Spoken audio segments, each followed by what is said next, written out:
Good morning, everyone, and thanks, Marianne. It's my pleasure today to introduce this webinar. So this is one of a series that we've been running as part of the Jisc Assessment and Feedback Programme. Today the focus is on 3 of the 8 institutional change projects who will each be sharing their different approaches to implementing change with assessment and feedback practices at scale. We have many other projects running as part of the programme, all who've taken different routes to change, and we'll be sharing all of those approaches through the design studio and other routes as the programme progresses. But we just wanted to capture 3 quite different approaches today. So I'll hand over to Jill, who's working with the programme and the projects, to kick us off this morning.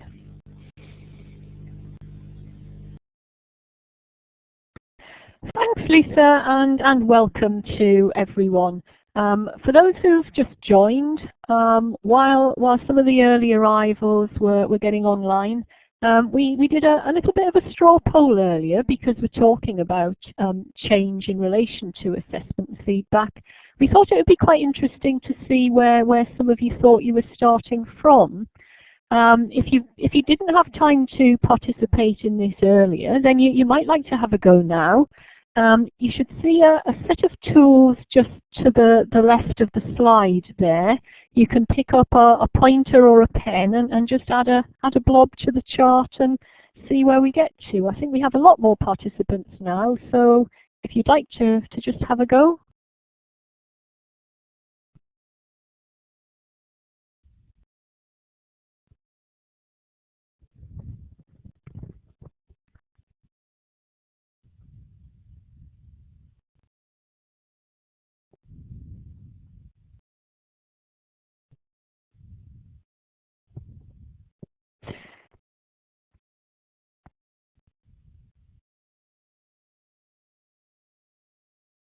That's really quite interesting because we did what we termed a landscape study at the start of the programme, almost two years ago now. And I think probably if we'd asked that question then, we would have had a lot more participants in the bottom left quadrant of that graph.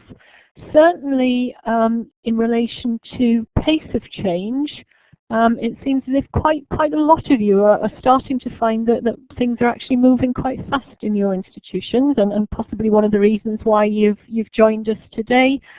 So it's interesting that something which is very, very fundamental, assessment and feedback, to what we do as educators, but which seemed in all of our earlier research to be one of the areas most stubbornly resistant to change, seems finally to be moving on.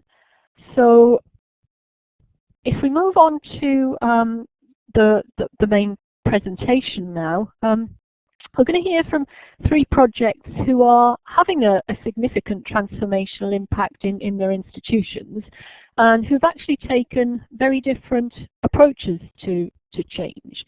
I should just say, the lovely little picture here, we have repurposed it from the University of Dundee. So if you've got anyone from Dundee here, thank you very much. We really liked your image to describe what we're trying to do. There are representatives from 3 of the many projects that we're working with today. The first is Bath Spa and Winchester, represented by Tansy Jessup. The 2 universities are working together, and they're working with a range of programme teams with a focus on trying to find approaches that work in particular disciplines. And the fact that we have 2 universities working together and a cross-institutional perspective on that, I think, gives us an important way of validating what they're doing. And Tansy particularly will be talking about how the use of student fellows was very, very important to their work. We also have Queen's University Belfast, represented by Anne Jones. They have a similar disciplinary emphasis, working with a range of schools across the university. And at Queen's, they did start out very clearly with a particular ideology, and the idea that they were going to use appreciative inquiry as the overarching approach for their transformation project. And finally, last but not least, we have with us Rachel Forsyth from Manchester Metropolitan University. At Manchester Met, we see probably what's the most top-down approach in our programme, in that they've actually redesigned the entire undergraduate curriculum at the university, and they've standardised many aspects of assessment practice. They developed an assessment life cycle, and they've been able to relate a huge amount of student feedback data to that life cycle to drive process change. And another common thread that's running through all of the projects in the programme has been the articulation of a set of educational principles that define how each institution views assessment and feedback. What we've shown on this slide are the NUS principles, and many projects have taken commonly used sets such as this one, or such as the REAP principles developed by Professor David Nicol at Strathclyde, as a starting point for discussion about the philosophy in their own institution. And what they seem to be finding is that focusing the discourse on changing practice around educational principles has proven to be a means of unifying diverse stakeholders about what it is they all agree on. And it's helped them understand how and why particular technologies can be useful. So we'll hear some more about how this has worked in practice from our three projects. The slide here is just a prompt really to summarise the fact that the approaches are different, and now I'll hand over to each of the three speakers in turn to say more about this. We'll continue in the order that's shown on the slide. There's a lot to get through, so if you have any urgent questions, type them in the box now. Otherwise, we'll try to keep the bulk of them to the next section, and the facilitators will take a note of anything you type in. So, Tansy, over to you. Sure. I'm talking today, my name's Tansy, and I'm talking about FastTech. As Jill said, it runs across Bath Spa and Winchester. FastTech very much built upon the Tester project, which was a project focused on program-wide assessment. And we had a lot of program data, and we worked in Bath Spa and Winchester with the program teams as the kind of conceptual framework for FastTech. In a way, this team design principle became the most questionable in our whole project. And I think it's testimony to the fact that you start out with a good idea and it changes when you do a research project, a development project. We kept with many of the ideas of FastTech in terms of synergize with Tester and FastTech in terms of using evidence, using assessment and feedback principles largely distilled from Graham Gibbs's work, and using a change-oriented participatory way of working with program teams, working with people, working with lecturers, and working with students. But really the big assumption we made was that we could transport technology into a program-wide way of working. When we early on discovered we'd made a bit of a conceptually flawed is too strong a word, but that actually we couldn't move with technology homogeneously across programs, we began to wonder whether we had a kind of binary where it was either modular or programmatically to bring about change. And in a way we wanted to have a systemic way of bringing about change. And I think the next slide illustrates the way we went, which was to shift from a programmatic view to using student fellows and students within programs to bring about change. And the shift was really predicated on two things. I think program teams, when we spoke to them about the FastTech idea, found it quite high risk to implement technology across whole programs. And therefore we wanted to kind of engineer it slightly differently, where students were working with a number of lecturers on a program in a slightly less high-risk way. I think one of the things that was an issue in the high risk was the sense that with assessment principles on Tester, you had established foundations you were working on. But where you were trying to align technology to assessment and feedback problems and challenges, you really hadn't established the efficacy of the technology for the assessment challenge. And I think lecturers said to us, if we go holus bolus with screencasting, how do we know it's going to work to address particular feedback problems? So yes, someone has asked, Janet Gordon has asked what Tester is. Tester is a Higher Education Academy National Teaching Fellowship funded project which had run for 3 years, which had a strongly programmatic focus. So in a way, our shifting gears was really from a programmatic angle of systemic change to using students to bring about change within programs. I think I'll now hand over to I think it's Rachel who's next up. Thank you. I think we're actually due to hear from Anne next, if that's okay. Hi everybody, can you hear me all right? I'm going to talk about our approaches to the EFFECT project, and EFFECT stands for E, Assessment and Feedback for Effective Course Transformation, where the E is very much where appropriate. We're not enforcing technology change upon people. But in terms of where we've come from, the starting point for this project, we had an HEA Change Academy to look at assessment and feedback. And part of that was to build some web resources based on the REAP principles of assessment and feedback.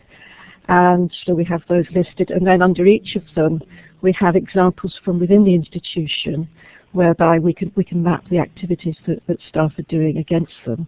This was very much a sort of an opportunistic gathering of information and examples from of the good practice that does exist. In addition, we had a feedback campaign which was run in conjunction with the Students' Union.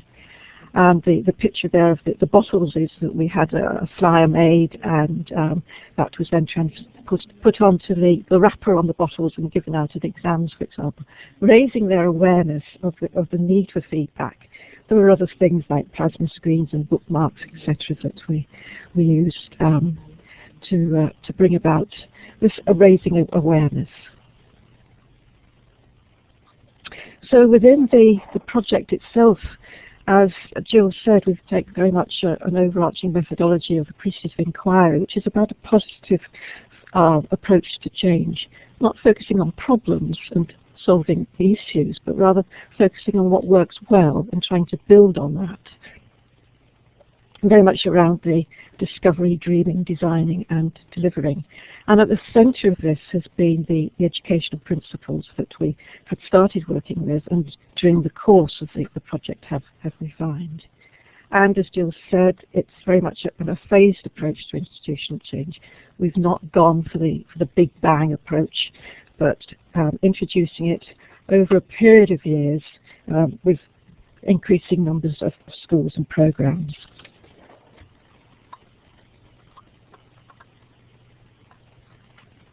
So with the educational principles that we're using, we've honed these down very much on the basis of the webinars that David Nichol ran on Discourse on Principles. And we see that these fitting into an overriding model where we encourage positive motivational beliefs and self-esteem is that the all-encompassing, and that within this we then have those that you can see there. We've color-coded it because it means that when we look at assessment redesign and feedback redesign, we can then color-code that to see where the different principles are being picked up on. The overall idea being that whatever it is, it all contributes to a positive impact in terms of summative assessment. Within the appreciative inquiry overarching methodology, we have a number of activities that take place within it. So the discovery is about baseline and finding people's highlight stories, dreaming, where will we be, action planning, and then rolling out, and then moving into evaluating and review as we move through. And I'll pick that up again later on in the presentation. But now I think it's Rachel's turn. Hello, and I'm apologising that my microphone doesn't seem to be working terribly well, so I'm trying to talk quite slowly. When I played it back to myself, it was rather fuzzy. Apologise. Can you put a message in the chat room if it gets unbearable? Just a little bit about our project. As Jill said, it was quite top-down in its conception. We have just had a very large-scale curriculum review in which we restructured from 10 and 20 credits to 30 credits. And as part of that, we restricted summative assessment points to 2 per 30 credit module, which was quite a change for people. We did find that some people had sort of 5 or 6 assessment points in their 20 credit modules. And students have been telling us for a long time that they felt over-assessed. It's also very difficult for them to keep track of what had to be handed in when, if they had 6 modules with several different assessment points. So you may say we went a little bit too far, having 4 modules per year with 2 assessment points each. So far that's actually going okay. But anyway, we wanted to improve student experience of assessment and feedback with the Traffic project. We are still looking at systems, institutional systems, as part of this project. So I've put the objectives up there. How we've done this is our previous project, the curriculum review, which was equal, and we also had some support from Jisc as part of the curriculum design and delivery programme to help us with equal, which stands for Enhancing Quality of Assessment and Learning. We built very much on that. Yeah, sorry Hazel, I will. It's my microphone. I've got it right next to my mouth now. We worked very much in the same kind of way. We wanted to have systematic changes right across the institution, rather than working with individual programme teams. Although we have done quite a bit of that along the way. Brian, I'll answer that question a little bit later on. Because it wasn't a part of this particular project. We did a baseline report where we reviewed all of our assessment practice, and that was very well received across the institution, and we did make a point of going around to all the committees that mattered to talk to them about it and get them to prioritise what they wanted to happen. We looked at our core principles and processes, so in the same sorts of ways that Anne mentioned, we have reviewed our institutional code of practice on assessment. We've brought in new marking guidelines and guidelines for writing assignment briefs as part of this.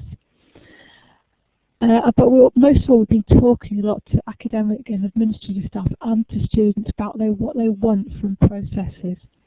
And one of the things we've also been doing is looking at the kind of big data that's now available to us in terms of assessment. So not just marks and things, although we have been looking at those, but also what types of assessment people are using, in what context, and what kinds of things are leading to student appeals. That was really useful to us. We had a huge number of appeals, and we didn't really know why. We thought it was something to do with our processes, but actually we think it's something to do with the way that students are supported at various stages, and we've put a lot of new things in place. So we wouldn't have done that without having a look at these top-down systems. If I just go to a couple of questions. Brian, I know that's an issue, 2 assessment points and 30 credits. The intention was to have much more formative feedback. So in fact, we're hoping to increase the amount of feedback that students get, because they will be getting it before their summative assignment. And Freya, yes, I think we're finding the same sorts of things. We do need to keep up with the formative work, and that's something that hasn't always followed behind. Okay, I'm going to stop there and hand back to Jill. I'll carry on trying to answer questions in the chat though.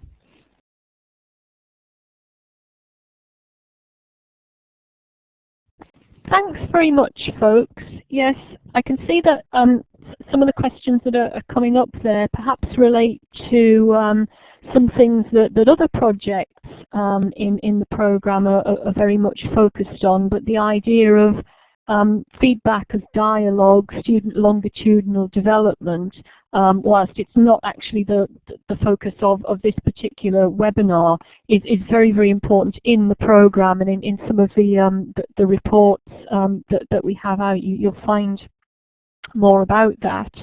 I think what's perhaps an interesting common thread in some of what's been said as well is that these projects have started out with background in pedagogic work, often in work that the institutions have done with the Higher Education Academy, and then they've started to look at how technology can help. And I think perhaps Tansy put that very well when she talked about establishing the efficacy of a particular technology for a particular challenge. Are there any urgent questions before we move on to talk about how some of this worked in practice? Does anyone want to raise their hand and ask a question?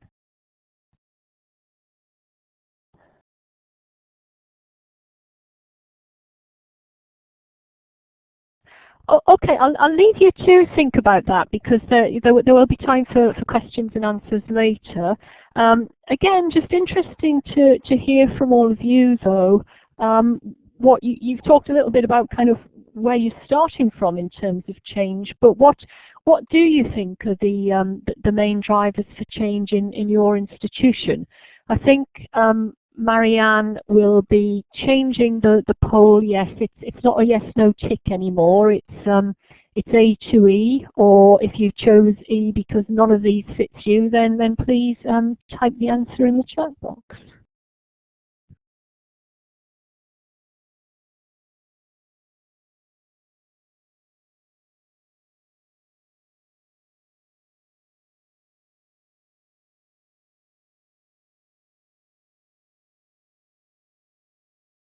I can see that quite a few people haven't voted, so I'll just give you a couple more seconds to figure out what's what.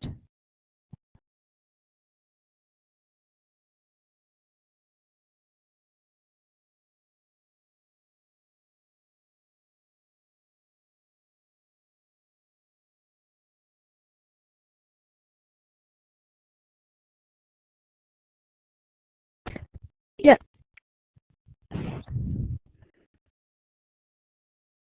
Seems as if A and B are particularly important, but there's often more than one factor at play. Marianne, are we actually able to display the results as a graph?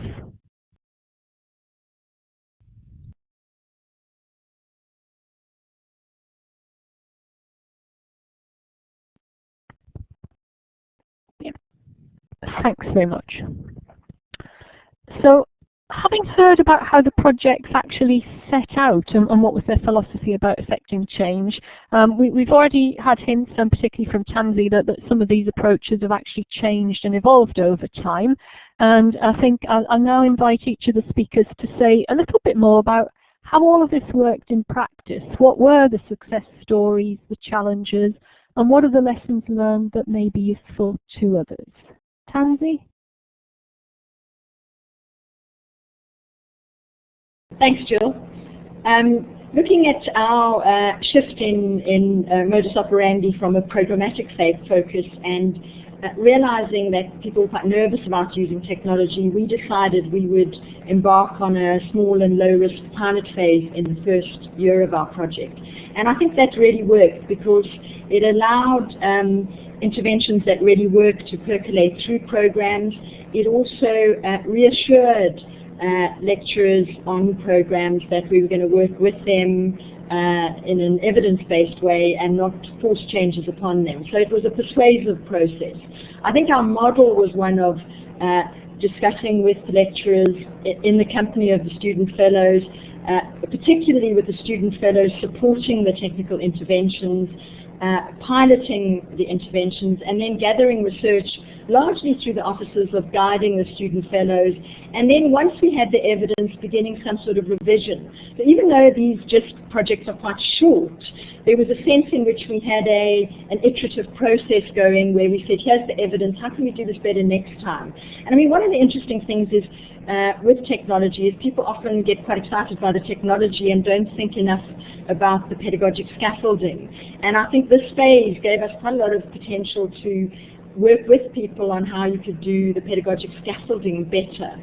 I think in our second phase of working with lecturers, we decided we would evaluate the technology intervention more formatively, and we would work with staff as in process as the intervention was rolled out. So we did think aloud sessions using Camtasia and student fellows and students to talk through the interventions, and that really worked because it gave us fine-grained, rich, detailed data on things like how blogging was helping formative assessment to take off, or how portfolio type assessment was aiding self-reflection and self-assessment.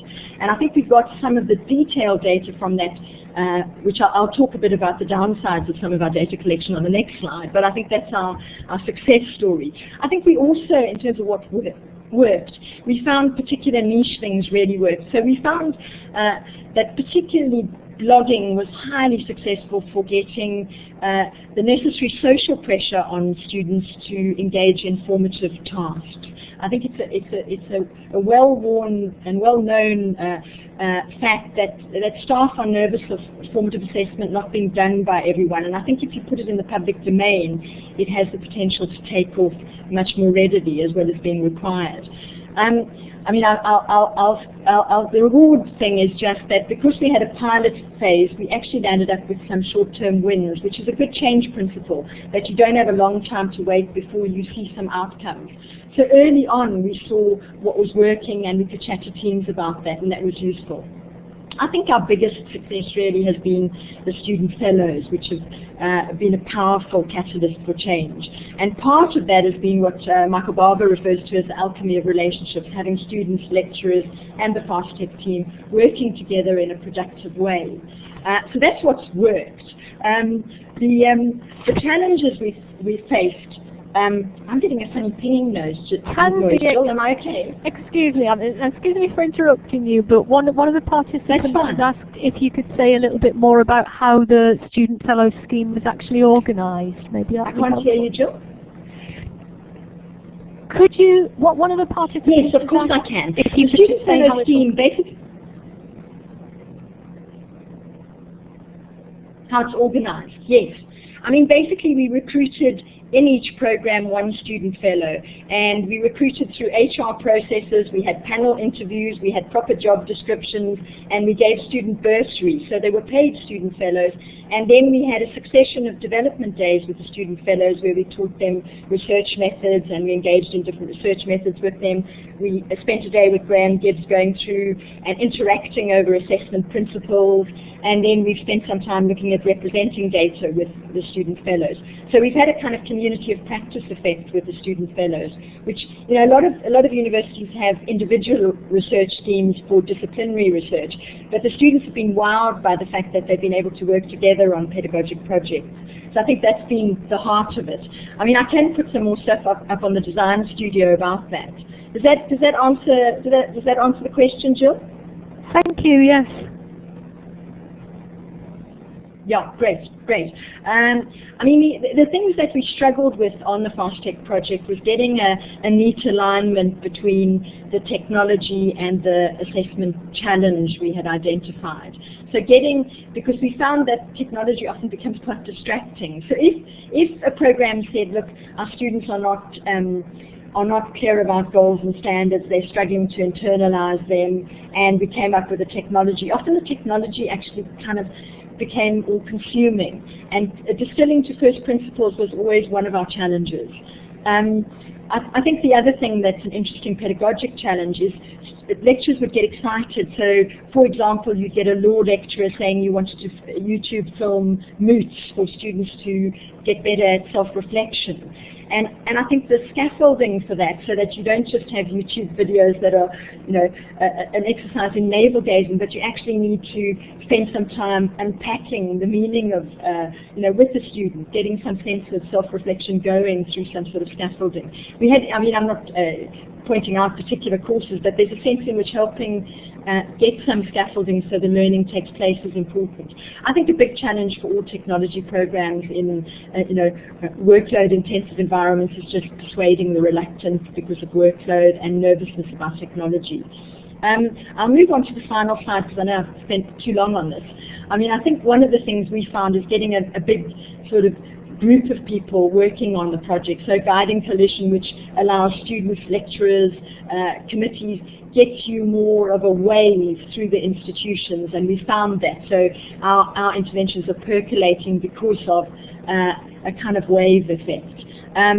I think conversations where we failed in persuading people by email and messaging and phoning, actually having a coffee with someone and chatting through the project is a good thing. I think that the most powerful lesson we learned was that students, because they are insiders, because they are learners, they're able to identify good technologies and work with lecturers in quite powerful and influential ways. So I think that was our biggest lesson learned, was really using students is quite a powerful way of bringing about change. I know I've taken quite a lot of time, which is why I've raced through that slide. I probably should hand over now, Jill. There was one question, Tansy. The students, fellows, they were actually fellows, those students on the program for which they were fellows, is that right? That's right. They're undergraduate students. We recruited them in second year, and they are on the 15 programs on which we worked in FastTech. Yeah, one per program. Sometimes two. Sometimes job shares. Thanks. Okay, well, I think that was the only question. I hope I haven't missed any, in which case we'll move on to Anne.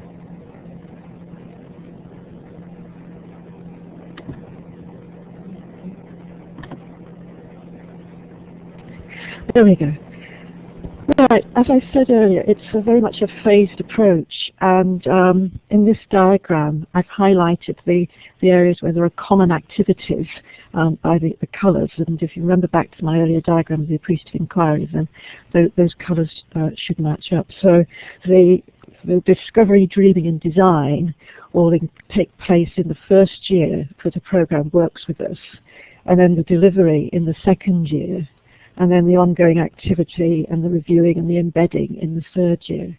So at the moment we're partway through the second year, so we've got programs that are implementing assessment and feedback redesigns, those that are now beginning to plan and develop them, and we're beginning to recruit new programs to the third year. So it's very much a sort of a moving process, and certainly by the end of next year we will still only be partway through the project as a whole.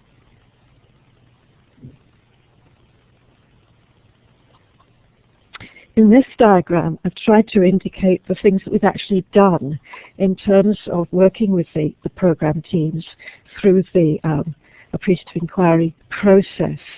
So if I can bring up a pointer.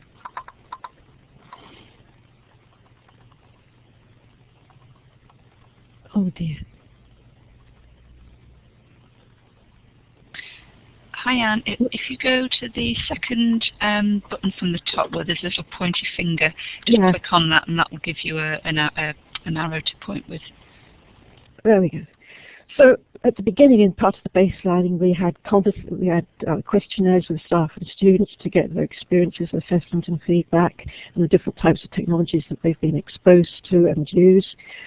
We mapped the business processes operating in the different schools as to how assessment and feedback was handled and who had responsibility for the different parts of it. And we also, for each of the modules in the programs that we were looking at, we produced timelines, very much like the escape ones that Hertfordshire produced with Mark Russell. We've adapted them to our own purposes, but they've provided extremely powerful tools for people to use. And part of the discovery also was a first workshop with staff on the different program teams, where we got them to think about highlights in assessment and feedback from their own experiences, either as students themselves, as PhD students, or in terms of delivering assessment and feedback. And from that we could bring out the common themes, the common values that the teams had, all the time backing it up towards the educational principles that we work with. And then from those stories, the teams were asked to dream about where they would like to see their assessment and feedback landscape in 2 or 3 years' time. And they would usually come up with 3 or 4 things that they would like to see achieved in that time.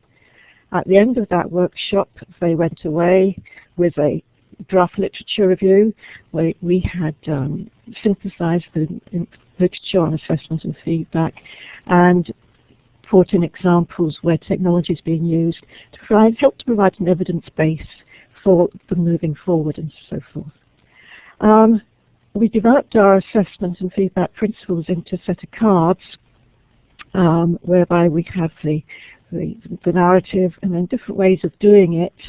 And on the principles cards, also different types of technology that are available within the institution that can support those different ways. And then there are also technology cards involving what was needed by the staff to use it, the benefits to staff and students, and any tips.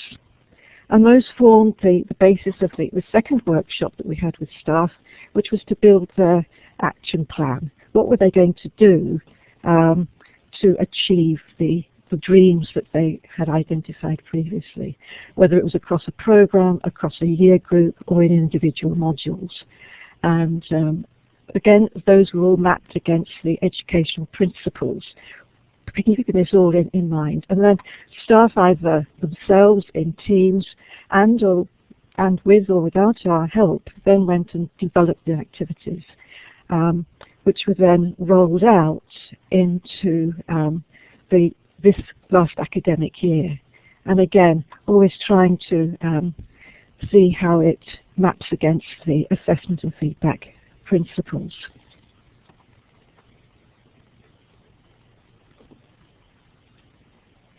So we've been very much about changing together. Senior management, all the different stakeholders. It's been about sharing, endorsing, supporting, enabling. It's been about then evidence-based, institutional principles, dialogue, empowerment, enablement, and so forth for staff in particular, but also for students.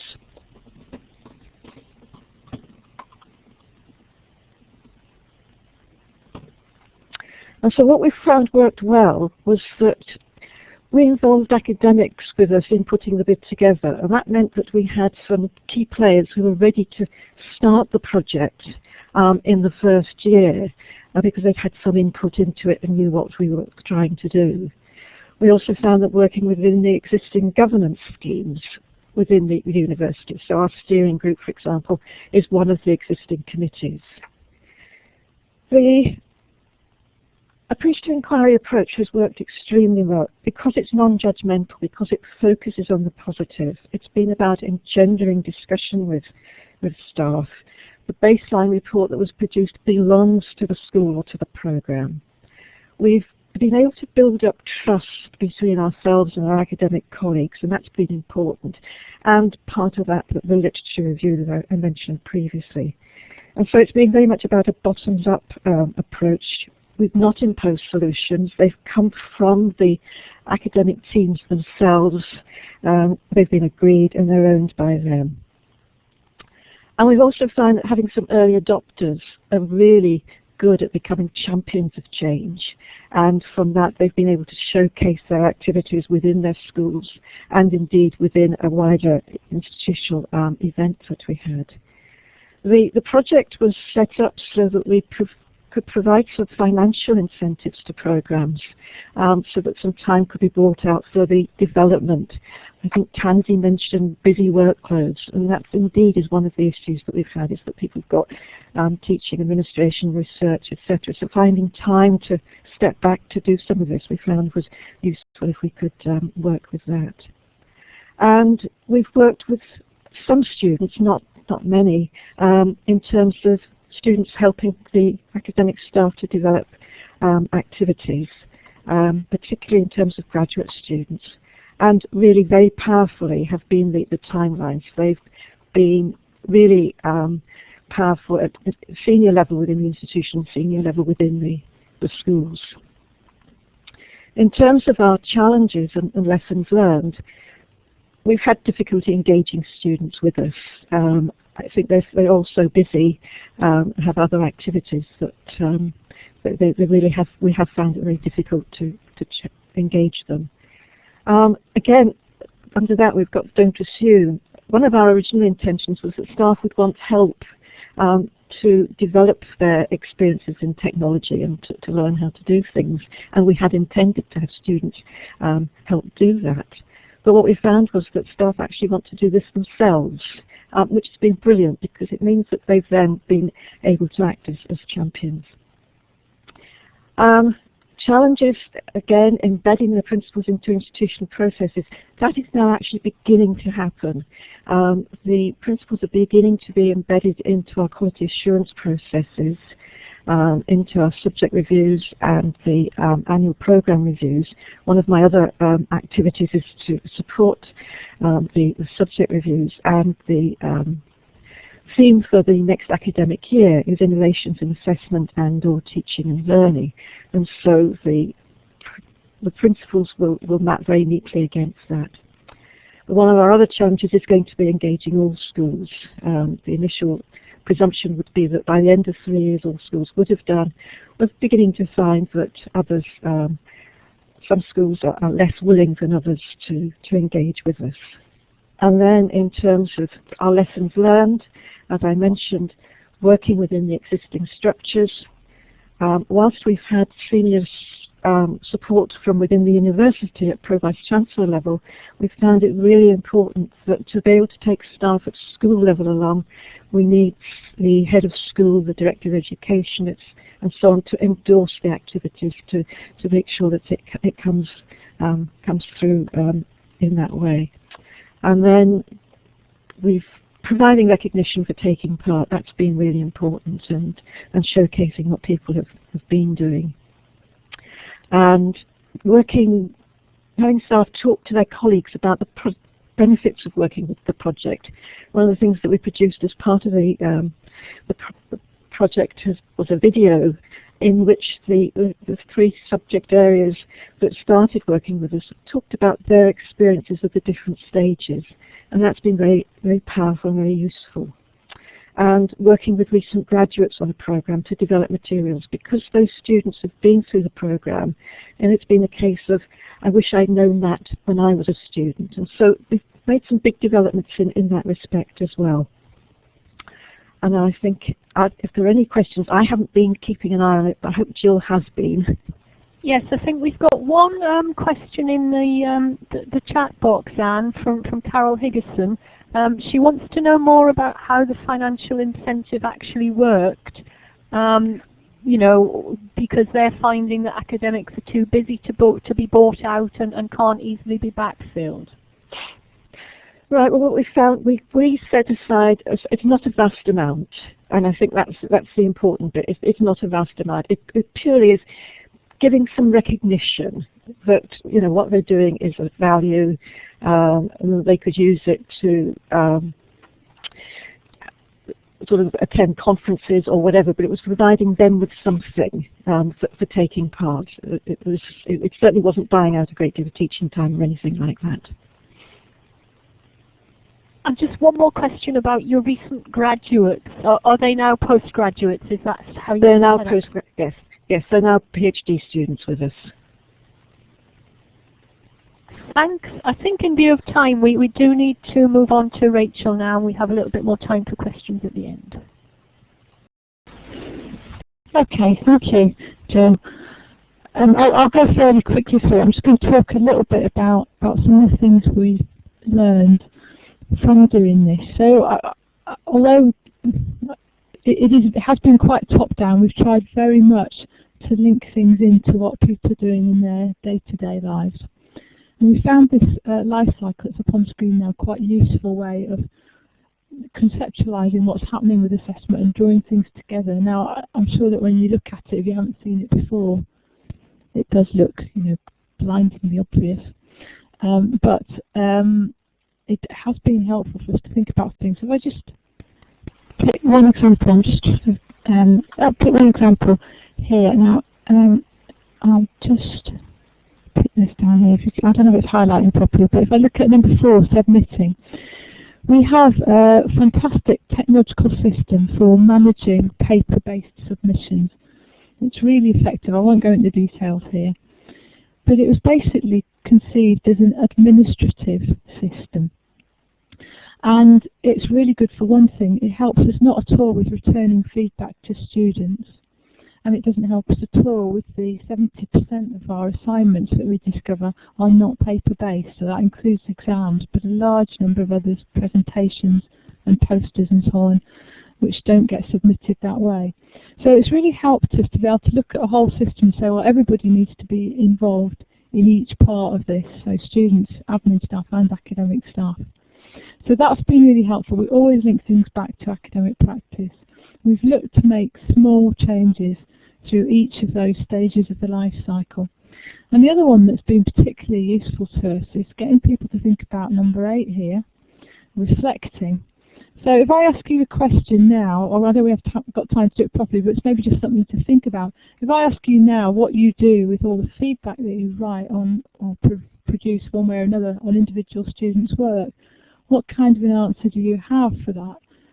Many of our staff didn't really have an answer to that. So a lot of people complain that students don't use feedback, and we've been looking at ways for staff to use feedback too, and I know that Anne's certainly be doing that in Belfast too. We've also been using the data a lot, I mentioned that earlier, and just listening to people telling us about their experiences. So that's worked really well for us. The challenges that we have is a Jisc project, so you'd expect me to have talked quite a bit more about technology maybe. That is still a work in progress for us because the technologies that we want aren't yet out there. So that might be, if anybody's a technological entrepreneur, we think there's a big market and we've got some specifications for you. But we haven't really found, apart from things to support individuals in managing assessment, particular technology. So Jill mentioned some of them. Wendy put something in the chat box about returning work to students early, formatively and so on. So there are some things, but we're after something that we can use on a much larger scale. We have 38,000 students and we want to have systems in place that are accessible to everybody. So that is very much still a big challenge for us. But the main lessons learned, I think there are 4 essential ones. Although it was top down, we just had a few very simple principles which we've employed. Getting everybody involved takes quite a lot of time, so that was a really big issue for us. Getting admin and academic staff able to sit down and do it, and we had to be quite crafty about it. So if admin staff were having an away day to talk about something else, we muscle our way in for 15 minutes to talk to them about what we were trying to do and what help they could give us, and that's been really effective. Again, relating things back to practice, and it is a lesson to us that the tech systems that we want don't do what we want, and I think that is something that we're working on with our developers. So I'll stop there, conscious of time. I know people are leaving. I'm really happy to answer more questions though. Thanks everyone. Yeah, do we have any questions for any of the 3 presenters? Either put your hand up or type in the chat box. And Anna's put in a question about what we want the tech systems to do. We would like a system, if I just go back 2 slides quickly, we would like a system that will take the specification of the assignment, which we do at periodic review time or new course approval, and store that somewhere, give it back to us in the right kind of format for an assignment brief here, then prompt us with supporting students at various points, formative feedback and so on, help us with submission. Probably can't help us too much with marking and production of feedback. I think that needs to be done by humans still. But then record grades for us semi-automatically. We have to do them twice at the moment. And then automatically return the marks and the feedback to students. I think that's a quick overview. Hope that helps. If you do know of a system, let me know.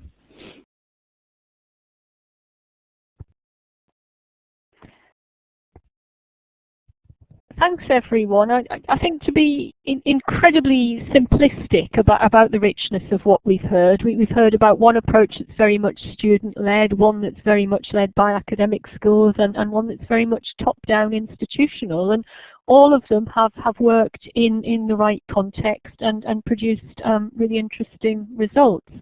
While we have a few minutes left, so while people are thinking of the questions, maybe again we could just throw a question back at you, and we should have the A2E voting again. What do you see as the main challenges to enhancing practice where you are?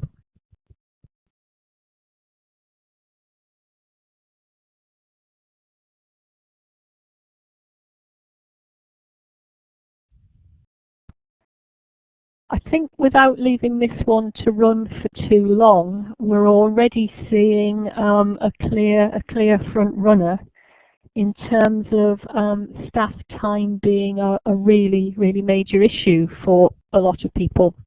And if I could get a plug for some of the outcomes of the program, I think you will be really interested to see some of the analysis and the evidence we've got about people managing to get off the treadmill, as it were, and realize that doing things that are much more effective pedagogically are actually managing to save staff time as well. Do you have any further questions, or in terms of helping us with disseminating the findings of the program, would you like to share any reflections about what you find useful or interesting, and what else you want to find out more about? In answer to Carol's question, there is an update. There are a couple of updates on the program on the Jisc website. There is another one due out very shortly, and we'll be advertising it through the Jisc mailing lists, and it'll be on the Design Studio.